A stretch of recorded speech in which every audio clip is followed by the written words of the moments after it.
Hello students, आज के इस सेशन में we are doing a very important phenomena of class +1 uniform circular motion. तो इन यूनिफॉर्म सर्कुलर मोशंस के अंदर क्या चीज सबसे मोस्ट इंपॉर्टेंट होती है वो चीज हम यहाँ पे डिस्कस करेंगे। तो first of all you see that कि एक मेरे पास ऐसे नट है और मैंने उसको धागे से ऐसे बांध रखा है। तो ऐसे मैं इसको ऐसे रोटेट करवाना स्टार्ट कर देता हूँ। तो it's moving in a circle, और ये जो सर्कल है ये हॉरिजॉन्टल डायरेक्शंस के अंदर सर्कल है।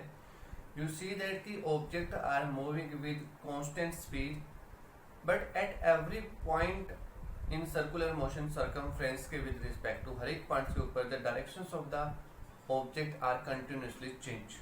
जो डायरेक्शन है वो क्या हो रही है, कंटिन्यूसली चेंज हो रही है। Object are moving with a constant speed. जब कोई भी ऑब्जेक्ट जो है वो एक कंटिन्यूसली मोशन करता है और स्पीड कांस्टेंट होती है और वेरिएबल वेलोसिटी होती है एट एवरी पॉइंट्स के ऊपर, तो इस प्रकार के मोशन को हम क्या नाम देते हैं, यूनिफॉर्म सर्कुलर मोशन बोलते हैं। ठीक है, ये स्टोन, ये इस प्रकार का जो मोशन है ये एक सर्कुलर मोशन है। और एग्जाम्पल डेली लाइफ से रिलेटेड जो एग्जाम्पल्स हम बोल सकते हैं, आपने घड़ी को देखा होगा, घड़ी की जो नीडल्स होती है वो भी हमारे पास क्या है, यूनिफॉर्म सर्कुलर मोशन है। सेकंड वाली भी यूनिफॉर्म सर्कुलर मोशन करती है, मिनट्स वाली भी सर्कुलर मोशन करती है यूनिफॉर्म, और जो हावर्स वाली है वो भी क्या करती है, यूनिफॉर्म सर्कुलर मोशन करती है। ठीक है, एक एग्जाम्पल। दूसरा एग्जाम्पल जो साइकिल का या कार का या फिर ट्रक का रिम जो होता है, ठीक है, और रिम का जो पॉइंट होता है वो भी क्या करता है, यूनिफॉर्म सर्कुलर मोशन करता है जब वो एक कांस्टेंट स्पीड से मोशन कर रहा होता है। तो ये पॉइंट हमारे पास है related to uniform circular motion. Uniform circular motion, ठीक है। यूनिफॉर्म सर्कुलर मोशन का मतलब होता है कि यहाँ पे जो पार्टिकल्स जो है, ऑब्जेक्ट जो है, वो इक्वल डिस्टेंस कवर करता है in equal interval of time along the circumference of a circle. जो सर्कमफ्रेंस ऑफ ए सर्कल है उसमें यूनिफॉर्म डिस्टेंस कवर करता है। ठीक है, तो डिफाइन कर सकते हैं, इफ ए पार्टिकल, एक पार्टिकल है या एक ऑब्जेक्ट है अलोंग ए सर्कुलर पाथ, जब वो सर्कमफ्रेंस के ऊपर, मतलब एक सर्कल ऐसे सर्कल बनाता है, ठीक है, ए particle along a circular path with a constant speed, with a constant speed. ठीक है, किससे मूव करता है वो, कांस्टेंट स्पीड से। A particle moves along a circumference या circular motion with a constant speed. ठीक है, कांस्टेंट स्पीड के लिए क्या लिख सकते हैं, it covers equal distance in equal interval of time। equal distance in equal interval of time के विद रिस्पेक्ट टू वो क्या करता है, मोशन करता है। ठीक है, then this type of motion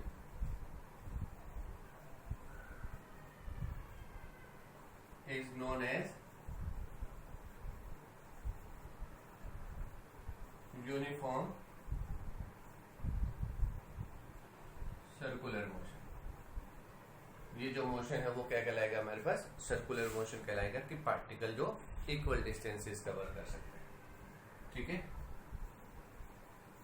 example यहाँ पे हम बता सकते हैं कि एग्जाम्पल्स हमारे पास क्या होगा, जैसे मैंने आप लोगों को बताया कि घड़ी का जो मोशन है, motion of the tip of the second hand of a clock. ठीक है, दूसरा हमारे पास हम यहाँ पे एग्जाम्पल लिख सकते हैं, जो गाड़ी का रिम जो होता है, व्हील जो होता है, वो भी रोटेट करता है। Motion of A point on the rim of a wheel rotating uniformly। कैसे रोटेट करता है वो भी यूनिफॉर्मली इस प्रकार से मोशन करता है। Equal distance is in equal interval of time. तो यहाँ पे सबसे मोस्ट इंपोर्टेंट पॉइंट हमें क्या सीखना है, यूनिफॉर्म सर्कुलर मोशंस के अंदर क्या होता है हमारे पास, जो स्पीड होती है वो क्या रहेगी, हमेशा कांस्टेंट होगी। ठीक है, यूनिफॉर्म सर्कुलर मोशंस की बात कर रहे हैं। तो जब यूनिफॉर्म सर्कुलर मोशन होता है ऑब्जेक्ट के लिए, तो उसमें यूनिफॉर्म सर्कुलर मोशन के अंदर एक्सेलरेटेड मोशन होता है। Uniform circular motion in is accelerated motion. Accelerated motion कैसे होता है उसको हम डिफाइन करेंगे, उसको हम समझने की कोशिश करते हैं कि हमारे पास यूनिफॉर्म सर्कुलर मोशन होता है, वो एक्सेलरेटेड मोशन कैसे होगा, वो चीज हम यहाँ पे डिस्कस करेंगे। ठीक है, तो हमने यहाँ पे क्या देखा कि ऑब्जेक्ट जो है वो किस पे मूव कर रहा है, सर्कल के अंदर मूव कर रहा है। Object are moving in a circle. तो सर्कल जिसमें हमने यहाँ पे रेडियस कंसीडर कर लिया, कितना, R is the radius of the circle. ठीक है, moving with a constant speed. जो स्पीड है वो क्या है, कांस्टेंट है, v is the constant speed. But हर एक पॉइंट के ऊपर अगर ऑब्जेक्ट की डायरेक्शंस देखते हैं, तो इस पॉइंट के ऊपर अगर ऑब्जेक्ट इस तरफ है, आप इसको देख सकते हो, तो उसका फेस इस तरफ होगा। इस पॉइंट के ऊपर होगा फेस इस तरफ होगा, यहाँ पे तो फेस इस तरफ होगा। तो हर एक पॉइंट के ऊपर उसकी जो डायरेक्शन है वो क्या हो रही है, चेंज हो रही है। इस पॉइंट की अगर हम बात करते हैं तो यहाँ पे टेंजेंट ड्रॉ करेंगे तो वेलोसिटी इस तरफ होगी हमारे पास। यहाँ पे इस पॉइंट के ऊपर बात करेंगे तो डायरेक्शन इस तरफ होगी। इस पॉइंट की बात करते हैं तो डायरेक्शन इस तरफ होगी। पर्टिकुलर पॉइंट्स की अगर हम बात करते जाएं तो एक पर्टिकुलर पॉइंट्स के ऊपर जो हमारे पास ऑब्जेक्ट की डायरेक्शंस आ रही है वो क्या आ रही है, डायरेक्शंस क्या हो रही है, एट एवरी पॉइंट के ऊपर डायरेक्शंस है वो क्या हो रही है, चेंज हो रही है। ठीक है, directions of the object is change continuously eight every point. तो ऑब्जेक्ट की जो डायरेक्शंस है वो चेंज होगी, और ये जो डायरेक्शंस है हमारे पास है, जब डायरेक्शंस चेंज होती है और विद वेलोसिटी जो है हम ऑब्जेक्ट की वो भी क्या हो रही है, चेंज हो रही है, तो उसको हम क्या बोलते हैं, एक्सेलरेटेड मोशन। ये क्या कहलाएगा हमारे पास, एक्सेलरेटेड मोशन कहलाता है। ठीक है, तो यहाँ पे रेडियस और वेलोसिटी जो कंपोनेंट है वो एक दूसरे के क्या होंगे, परपेंडिकुलर होंगे at every point. Velocity and the radius are perpendicular to each other. आप लोग देख सकते हो हर एक पॉइंट के ऊपर वेलोसिटी कंपोनेंट और रेडियस कितना है, परपेंडिकुलर, क्योंकि डायरेक्शंस हमारे पास है और इसके ऊपर टेंजेंट ड्रॉ करते हैं तो वी कहते हैं इस प्रकार से। ठीक है, तो क्या चीज चेंज हुई है हमारे पास, यहाँ पे direction of the particle change continuously. ठीक है, कंटिन्यूसली चेंज होती है। तो हमने क्या सीखा था कि speed constant speed plus direction constant speed plus direction हो तो वो क्या गिवन करेगा, वेलोसिटी। ठीक है, तो डायरेक्शन चेंज हो रही तो वेलोसिटी भी क्या होगी, चेंज होगी। तो इसको हम लिख सकते हैं rate of change of velocity. Rate of change of velocity is known as acceleration। क्या कहलाएगा, एक्सेलरेशन।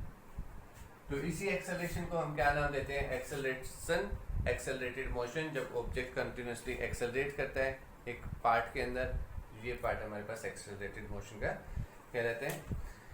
तो सबसे मोस्ट इंपोर्टेंट पॉइंट इसके अंदर क्या है कि ऑब्जेक्ट जो है वो कंटिन्यूअसली पाथ के अंदर मोशन करता है, कंटिन्यूअसली उसकी पोजीशन जो है वो क्या हो रही है, चेंज हो रही है। ठीक है, हर एक पॉइंट के ऊपर, यहाँ पे था, फिर यहाँ पे चेंज होगा, यहाँ पे चेंज होगा, एक फिक्स पॉइंट के ऊपर रोटेट करता रहता है।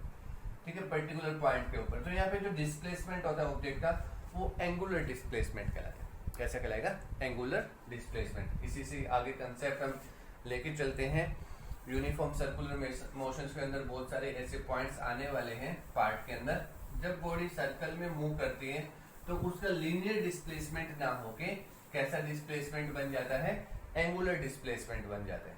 ठीक है, तो हम एंगुलर डिस्प्लेसमेंट की बात करते हैं यहाँ पे। एंगुलर डिस्प्लेसमेंट वर्ड हमने पढ़ा था कि डिस्प्लेसमेंट क्या होता है, जब ऑब्जेक्ट स्ट्रेट लाइन में मूव करता है।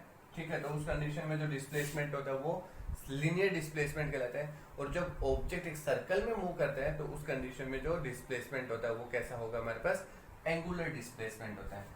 तो जैसे हम पोजीशंस की बात करते हैं, एट पॉइंट ए की बात करते हैं तो ये r1 पोजीशन है। एट पॉइंट बी की बात करते हैं जब टाइम कितना t इक्वल टू 0, जब t इक्वल टू t के इक्वल है, t2 equal to t, t1 equal to 0 at point B, तो पोजीशन इज r2। तो यहाँ से यहाँ तक का जो डिस्प्लेसमेंट होगा, ये जो पोजीशन चेंज होगी, इसको हम बोलते हैं angular displacement. Small displacement is angle theta. कितना होगा हमारे पास, एंगल थीटा फॉर्मेशन हो सकते हैं, ठीक है। डिस्प्लेसमेंट किसी भी वे से आप रिप्रेजेंट कर सकते हो। स्मॉल इंटरवल ऑफ ड्यूरेशन, यहाँ से यहाँ तक का जो ड्यूरेशन का टाइम पीरियड है वो कितना है, small duration of delta theta, ठीक है। Delta T, delta theta is a small angular displacement in small interval of time. ये सर्कुलर मोशन के पार्ट के विद रिस्पेक्ट टू रहते हैं कि पार्टिकल्स हमारे पास कहाँ पे था, फिर पार्टिकल्स हमारे पास कहाँ पे पहुंच गया। तो जो पोजीशंस होते हैं उसको हम निकाल सकते हैं इस प्रकार से, ठीक है। और भी केसेज हमारे पास है, ठीक है, कि पार्टिकल्स हमारे पास सर्कुलर मोशंस के अंदर है। एक चीज हम यहाँ से ऐसे भी निकाल सकते हैं कि ये पार्टिकल यहाँ से चला, रेडियस कितना है r, ठीक है, यहाँ पे पहुंच गया। तो यहाँ से यहाँ तक का जो एंगुलर डिस्प्लेसमेंट बना एंगल फॉर्मेशन के अंदर इक्वल टू थीटा पर, ठीक है। तो यहाँ पे टाइम कितना था, यहाँ पे टाइम हमने मेजर किया t1 equal to 0 for a short duration of time period, t2 is equal to delta t। यहाँ से यहाँ तक का अब टाइम, अगर यहाँ पे t1 है, यहाँ पे डेल्टा t है, ठीक है, ये पोजीशन A, ये पोजीशन B, तो यहाँ से यहाँ तक का जो ये टोटल एंगल होगा that is equal to theta 2 के इक्वल, ठीक है। तो ये इनिशियल पोजीशन, ये फाइनल पोजीशन, तो हम यहाँ पे निकाल सकते हैं change in time. Change in time, तो जो चेंज इन टाइम होगा वो फाइनल माइनस इनिशियल के इक्वल होगा। फाइनल माइनस इनिशियल को हमने स्मॉल टाइम से रिप्रेजेंट किया, स्मॉल चेंज इन टाइम। उसी प्रकार से small displacement, small change in angular displacement.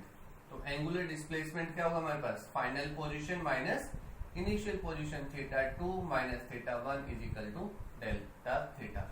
तो ये डेल्टा थीटा जो है वो किसको रिप्रेजेंट करता है, delta theta. Delta theta represent करता है कि ये पोजीशन जो यहाँ से यहाँ तक की जो पोजीशन चेंज होगी ये कहलाएगा एंगुलर डिस्प्लेसमेंट। तो ये क्या कहलाएगा हमारे पास, आर लीनियर डिस्प्लेसमेंट। क्या बोलेंगे, लीनियर डिस्प्लेसमेंट, जिसको डेल्टा एच से रिप्रेजेंट कर सकते हैं। तो इजीली फाइंड आउट कर सकते हैं एंगुलर डिस्प्लेसमेंट को। एंगल फॉर्मेशन का जो फॉर्मूला होता है हमारे पास, उसके with respect to angle is equal to arc by radius.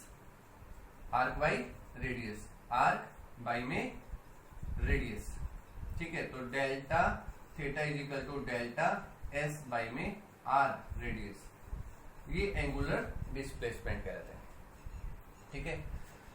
Angles आपके पास यहाँ पे है, आप इसकी यूनिट राइट कर सकते हो, ठीक है। Unit of angular displacement SI unit, SI unit of angular displacement, ठीक है। Angular displacement is radian. याद रखें, मोस्ट इंपॉर्टेंट, बहुत जगह पे यूज होने वाली टर्म्स होती है, ठीक है। एंगल को हम किस में मेजर करते हैं, रेडियन के अंदर मेजर करते हैं। तो ये पार्ट हमारे पास होगा, ओके। इसी टर्म से ही हम फिर आगे नेक्स्ट छोटी छोटी टर्म्स और भी आती है, वो जिस फाइंड आउट कर सकते हैं, ठीक है। एंगुलर डिस्प्लेसमेंट के बाद हम यहाँ पे एंगुलर वेलोसिटी निकाल सकते हैं। क्या निकाल सकते हैं, एंगुलर वेलोसिटी। जैसे कि डेफिनेशन में पढ़ते हैं, एंगुलर वेलोसिटी क्या होता है। वेलोसिटी क्या होता है, सिंपल, सभी को पता है कि वेलोसिटी क्या होता है हमारे पास। वेलोसिटी होता है the rate of change of displacement, rate of change of displacement. और यहाँ पे किस प्रकार का डिस्प्लेसमेंट हो रहा है, एंगुलर डिस्प्लेसमेंट हो रहा है। तो यहाँ पे हम डिफाइन करेंगे the rate of change of angular displacement, angular displacement, rate of change of angular displacement is called angular velocity। क्या कहलाएगी, एंगुलर वेलोसिटी। फॉर्मूला क्या बनेगा, सिंपल, जैसे कि वेलोसिटी का फॉर्मूला वैसे ही एंगुलर वेलोसिटी का formula. Velocity is equal to angular displacement by में टाइम। ठीक है, एंगुलर डिस्प्लेसमेंट पाई में टाइम। तो एंगुलर डिस्प्लेसमेंट को ओमेगा डब्ल्यू ओमेगा से रिप्रेजेंट करते हैं, angular displacement delta theta by में डेल्टा टी। आप इस प्रकार से राइट कर सकते हो simply omega is equal to theta by T. ये फॉर्मूला भी हम राइट कर सकते हैं, ठीक है। अगर यही टाइम इंटरवल जो हमारे पास है डेल्टा टी, जब किसको अप्रोच करे, जीरो को अप्रोच करता है, तो हम इसको राइट कर सकते हैं limit delta T approaches to zero, तो delta theta by delta t is known as omega is equal to d theta by d t, rate of change of angular displacement, ठीक है। SI unit of angular displacement, sorry angular velocity. Angular displacement की SI unit क्या है, radian, ठीक है। Time की SI unit क्या होती है, सेकंड। तो आप इजीली राइट कर सकते हो इसको, क्या होगी, रेडियन पर सेकंड, रेडियन पर सेकंड, RAD भी लिख सकते हो। डायमेंशनल फॉर्मूला लिख सकते हो इजीली, एंगल का कोई भी डायमेंशनल फॉर्मूला नहीं होता। टाइम के लिए टी होगा, तो हम लिख सकते हैं m0 L0 t-1, ठीक है। बिल्कुल सिंपल सा पार्ट होगा हमारे पास डायमेंशनल फॉर्मूले से रिलेटेड, ठीक है। नेक्स्ट डेफिनेशंस के ऊपर प्रोसीड करते हैं। नेक्स्ट डेफिनेशंस हमारे पास यहाँ पे जो मोस्ट इंपोर्टेंट यूज होने वाली है वो है टाइम पीरियड, ठीक है। फॉर्मूले याद रखें, न्यूमेरिकल्स के लिए बहुत ज्यादा हेल्पफुल होंगे। एंगुलर डिस्प्लेसमेंट, ठीक है, किससे रिप्रेजेंट किया, डेल्टा थीटा से रिप्रेजेंट कर दिया। वेलोसिटी का फॉर्मूला हमने लिख दिया। अब आती है टाइम पीरियड की बात। टाइम पीरियड, टाइम पीरियड को यहाँ पे हम डिफाइन करते हैं जब बॉडी सर्कल के अंदर मूवमेंट कर रही है, सर्कल के अंदर, और एक चक्कर कंप्लीट पूरा कर दे एक पोजीशन से जहां से चलना स्टार्ट किया था, तो time taken to complete one revolution along its circular path, ठीक है। Time period, time taken by the particle to complete one revolution along its circular path, ठीक है। सर्कुलर पाथ के अलोंग जो टाइम पीरियड्स हमारे पास होते हैं, तो वो टाइम पीरियड क्या होगा हमारे पास, क्या कहलाएगा, यूनिफॉर्म या टाइम पीरियड, ठीक है, जिसको हम डिफाइन कर सकते हैं। और टाइम पीरियड जो होता है उसको हम रिप्रेजेंट करते हैं डेल्टा टी से। इससे रिप्रेजेंट करेंगे डेल्टा टी से। Time period is represented by delta t. It is represented by t, t से represent. SI unit of time period बिल्कुल ही आसान होती है, क्या होगी, सेकंड, ठीक है। Second is the SI unit of time, okay. एक टर्म और आती है जिसको हम बोलते हैं फ्रीक्वेंसी, ठीक है। फ्रीक्वेंसी बिल्कुल सिंपल सा पार्ट, एक सेकंड में कितने चक्कर लगाए, that is known as frequency. Number of revolution per second, number of revolution per second is known as frequency, ठीक है। इट इज डिनोटेड बाय ऐसा V टाइप का जिसको बोलते हैं न्यू, क्या बोलते हैं, न्यू, प्रोनाउंसिएशन NU, न्यू, ठीक है। Number of oscillation per second, तो nu is equal to 1/T, number of oscillation per second, ठीक है। तो इसकी SI यूनिट हो सकती है पर सेकंड, या फिर HZ, हर्ट्ज भी हम इसको रिप्रेजेंट करते हैं, number of oscillation per second से, okay. This is the part related to time period. Next एक छोटा सा और पार्ट इसके अंदर हमारे पास रहता है जिसको हम यहाँ पे डिस्कस कर सकते हैं कि relation between the omega V and T, omega V और T के बीच में क्या रिलेशन होता है। 9th क्लास के अंदर ये चीजें हम पढ़ के आते हैं, ठीक है। तो यहाँ पे आप लोगों को जैसे कि फॉर्मूला दिखाई गए हैं, ठीक है। तो रिलेशन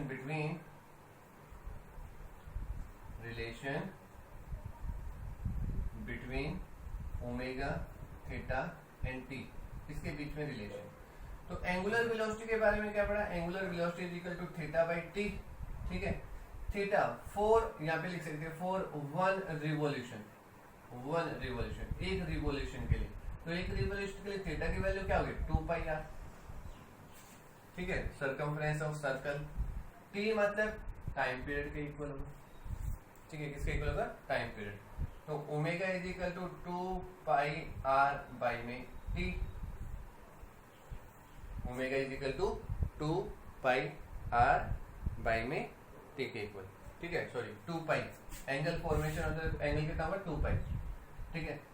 तो ओमेगा 1 बाई टी को कितना लिखा हमने, फ्रीक्वेंसी, तो omega is equal to 2 pi nu, ठीक है। एंगुलर डिस्प्लेसमेंट, जो एंगल हमारे पास बना वो कितना था, 2 पाई, और टाइम पीरियड कितना है टी, तो एंगुलर वेलोसिटी कितनी बनेगी, 2 पाई बाई टी। ये पार्ट जो सबसे मोस्ट इंपोर्टेंट पार्ट होगा इसके अंदर, ओके। तो इस प्रकार से हम इस चीज को सोल्व कर सकते हैं, हमारे पास जो पार्ट हमारे पास फॉर्मेशन होता है ऐसा ही। नेक्स्ट एक रिलेशन और हम इसी के अंदर चलते चलते एक रिलेशन और कर लेते हैं कि जो लीनियर वेलोसिटी है और एंगुलर वेलोसिटी है उसके बीच में क्या रिलेशन होता है। रिलेशन बिटवीन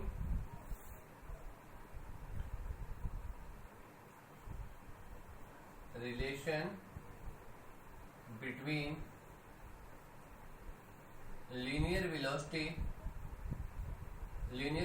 को v से रिप्रेजेंट करते हैं, एंड एंगुलर वेलोसिटी जिसको ओमेगा से रिप्रेजेंट करते हैं। तो दोनों के बीच में रिलेशन हमें बताना है, किस प्रकार का रिलेशन हम यहाँ पे बताएंगे।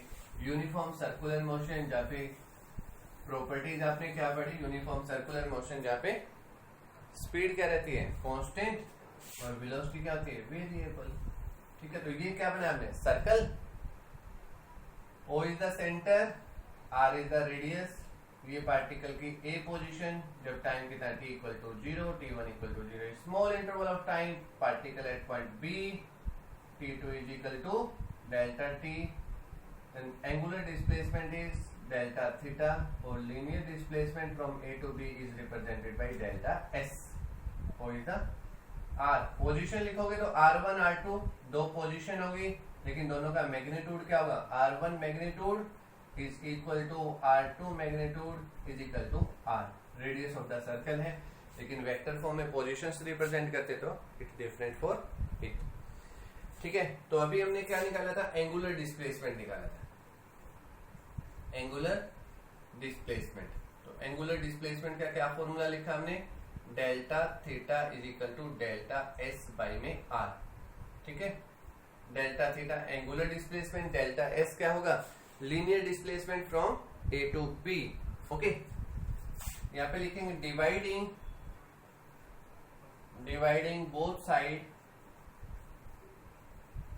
Bye delta T, we get, time से डिवाइड कर देंगे दोनों साइड में तो क्या फॉर्मेशन मिलेगी, डेल्टा थीटा बाई में delta t is equal to delta S R into में डेल्टा टी। सिंपल सी पार्ट, सिंपल सा याद रखने का तरीका, टाइम से डिवाइड करेंगे, ठीक है। तो ये क्या बना, rate of change of angular displacement. यहाँ पे देखोगे तो आपको क्या बनेगा, rate of change of linear displacement, ठीक है। Taking the limit delta T approaches to 0, we get, ये जो टाइम है वो किसको अप्रोच करता है, 0 को। मतलब यहाँ से लेकर यहाँ तक छोटा सा पार्ट की हम बात कर रहे हैं, यहाँ पे हमारे पास एंगुलर डिस्प्लेसमेंट होता है, ठीक है ना। तो limit delta T approaches to 0, तो डेल्टा थीटा बाई में डेल्टा टी, ठीक है। ये पार्ट समझने की कोशिश करें, सभी मोस्ट इंपोर्टेंट पार्ट होगा। 1 by R no change, limit delta T approaches to 0, delta S by में डेल्टा टी, ठीक है। अलग अलग पार्ट्स, जो 3 पार्ट्स हमने यहाँ पे शो किए हैं उनको हम यहाँ पे देख सकते हैं। तो सभी को पता है कि अभी इसमें रिसेंटली हमने किया था कि rate of change of angular displacement is known as angular velocity 1 by r, और rate of change of linear displacement is known as velocity, ठीक है। तो omega is equal to 1 by r into में v, ठीक है, तो यहाँ पे लिख सकते हैं v is equal to are omega. ठीक है, तो ये पार्ट हमारे पास है, ये पार्ट किसको इंडिकेट करते हैं, वेलोसिटी को। ठीक है, v is equal to are omega, v is linear velocity, ठीक है, r इज द रेडियस और omega is the angular velocity. जो ओमेगा है वो क्या कहलाएगी हमारे पास, एंगुलर वेलोसिटी कहलाएगी। ओके, आप इसको वेक्टर फॉर्म में रोटेशन कर सकते हो, वेक्टर फॉर्म में रिप्रेजेंट कर सकते हैं। ठीक है, वेक्टर फॉर्म में जो नोटेशन होती है वो क्या होगी हमारे पास, v vector is equal to omega into में r वेक्टर। ठीक है, इसका रीजन भी बताएंगे कि ओमेगा इंटू आर और r इंटू ओमेगा दोनों में भी डिफरेंस होते हैं। ठीक है, अगर हम वेलोसिटी और इससे मल्टीप्लाई करते हैं तो जो डायरेक्शन है वो क्या हो जाती है, चेंज हो जाती है। इस चीज का आप लोग बिल्कुल अच्छे तरीके से याद रखें। ठीक है, इंपॉर्टेंट पार्ट है। ओके, चलो मूवमेंट करते हैं। थोड़ा सा और पार्ट अगर इसी के अंदर ही कंसीडर कर लेते हैं हम। ठीक है, और एक छोटा सा पार्ट हम यहाँ पे एंगुलर एक्सेलरेशन की भी बात करते हैं, तो कुछ पार्ट तक हमारे पास ये टॉपिक कवर हो जाता है। एंगुलर एक्सेलरेशन पढ़ा है, एक्सेलरेशन तो सभी ने। ठीक है, rate of change of velocity, और यहाँ पे कौन सी वेलोसिटी होगी, जब एंगल की बात हो रही तो angular velocity. The rate of change of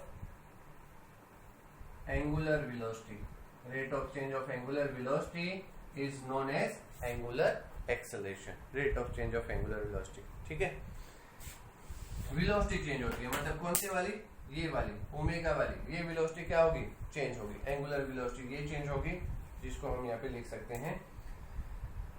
तो it is denoted by alpha.